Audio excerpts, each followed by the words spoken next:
Hello again, welcome to the CNC Lathe courses. At that lecture we're gonna talk about Mastercam Lathe options. Okay, we're gonna focus on the lead in and lead out options. This is the depth cut. This is my linking parameters 0 to minus 2 and 16, and then we're gonna see that kind of toolpath. Okay, if you turn to lead in and lead out options, this is my entry options. We can and I don't want to use the entry with line, so that's why this is 0.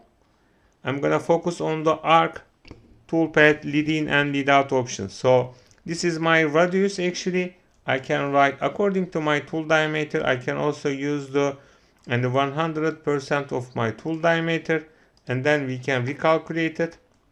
This is the lead in options, this is the lead out options. That's gonna turn to and the 25 options here.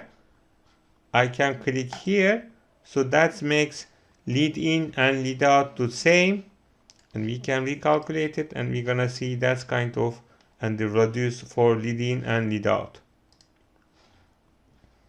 Okay, this is my degree. My degree can be changed like this.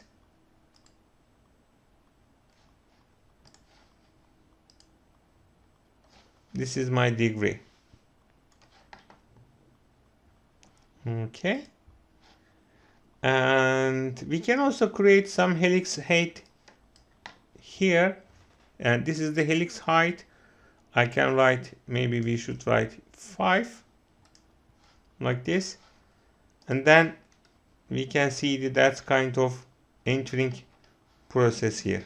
Maybe we should change our also sweep degree, and it can be turned to 90 degree here, and we can recalculate it, and we're gonna see that's kind of entering process. Okay, with Z position.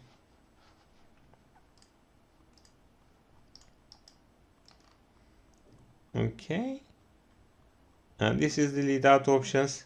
You can see that Z axis and X and Y axis is also gonna and working on that process. This is lead in, and this is our process, and this is gonna be my lead out. Okay, this is my radius according to my tool diameter. This is my sweep degree, and this is my helix height. Okay, if you intend to use the line, of course you can also activate it to create your line. Okay, and that's it. This is all about lead in and lead out options. But of course most of the time I prefer to use 0 and 25 with, and that's kind of degree, and then we can recalculate it.